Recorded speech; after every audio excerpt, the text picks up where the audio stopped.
Fala pessoal, professora Helena aqui do canal Matemática Raiz. Estamos hoje com uma videoaula sobre o domínio de funções no conjunto dos números reais. Esse é o vídeo parte 1.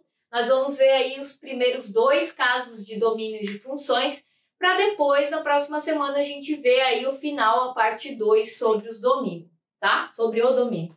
Então assim, gente, não esqueçam de dar aquele joinha, compartilhar com os amigos, colocar aí nos comentários se tiver alguma dúvida ao decorrer da videoaula, tá? E se inscrever caso você ainda não seja inscrito. Então vamos lá. Determine o conjunto domínio das funções abaixo. Então aqui diz o seguinte: f é definida de reais em reais, sendo f de x igual a 2x mais 4. Tá, professora? Mas o que significa esse domínio? Domínio é o conjunto que possui todos os elementos onde eu vou substituir o x por qualquer um desses elementos. Ou seja, qualquer número que exista nesse conjunto tem que dar certo nessa função. Ou seja, eu tenho que conseguir resolver. Então, a gente pode pensar aí nos números que a gente conhece. Será que tem algum número que eu não posso colocar no lugar do x e multiplicar por 2? Será que existe essa possibilidade? Eu consigo multiplicar, sei lá, o menos 5 por 2? Consigo, beleza. Consigo multiplicar 1 milhão por 2? Beleza, consigo. Consigo multiplicar o menos 1,57? Sim, consegue. Ah, professora, então você está dizendo que pode multiplicar qualquer número por 2 e somar por 4. Sim, exatamente. Então, quando isso acontece, não há restrição. Eu posso simplesmente substituir o x por qualquer número real. Aqui diz que a função é definida de reais em reais. Então, o conjunto domínio está dentro dos reais. E o contradomínio também está dentro dos reais. Então, eu simplesmente coloco que d igual a r, pois eu não tenho nenhuma restrição. Tá? Eu posso colocar qualquer número dos números reais, qualquer um. Agora, na letra B, eu tenho um caso diferente. Ela se define dos reais em reais também, porém eu tenho uma divisão. Eu quero que vocês pensem aí comigo qual é o número que impede a divisão de ser feita. Qual é o número que eu não posso ter numa divisão no denominador que eu não consigo resolver essa divisão? Se você respondeu 0, acertou. Quer dizer que se esse número aqui embaixo for 0, eu não consigo resolver. Uma coisa importante, aqui está como função f de x e aqui está como função y, mas o y e o f de x têm o mesmo significado, tá, gente? É a mesma coisa. Então, f de x e y não tem diferença a não ser a escrita, mas o significado é o mesmo, tá?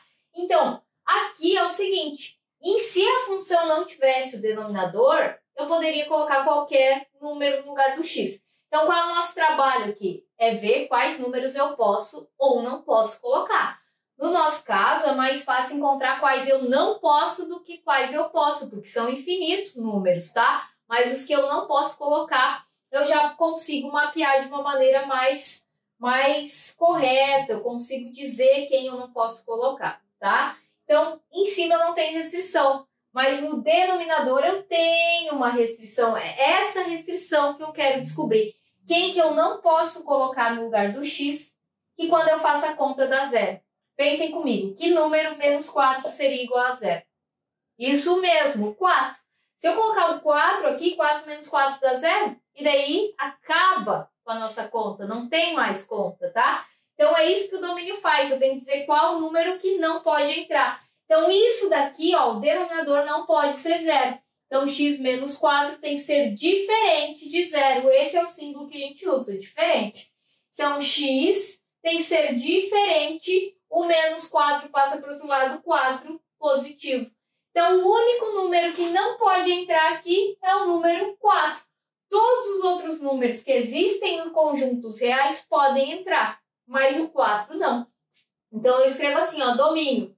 X pertence aos reais, quer dizer que está dentro do conjunto dos reais, tal que x deve ser diferente de 4. Então, eu tenho todos os números reais aí que podem entrar, isso que eu estou dizendo, todos os números reais, com exceção do 4, porque o 4 estraga a nossa continha, beleza? Por que aqui não teve restrição? Não tinha divisão, não tinha raiz, não tem nada que impeça, tá? Então, qualquer número entra.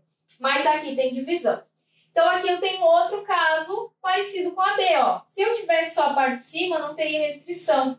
Mas como eu tenho um denominador, esse denominador não pode ser zero. Então, quer dizer que menos 3x mais 15 deve ser diferente de zero.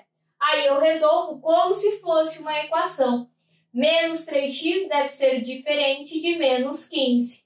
Eu posso passar o menos 3 dividindo, x tem que ser diferente de menos 15 dividido por menos 3.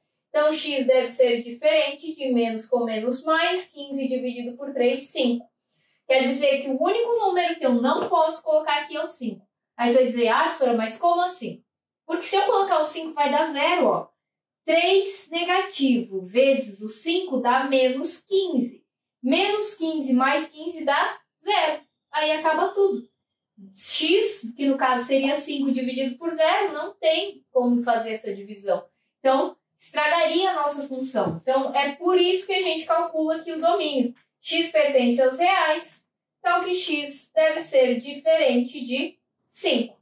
Então, esses são os primeiros dois casos que a gente tem do domínio. Quando não há restrição, então o domínio é igual aos reais. Quando há restrição do denominador, onde ele não pode ser o zero. Então, vou passar para vocês mais dois casos no próximo vídeo sobre domínio. É isso aí. Valeu!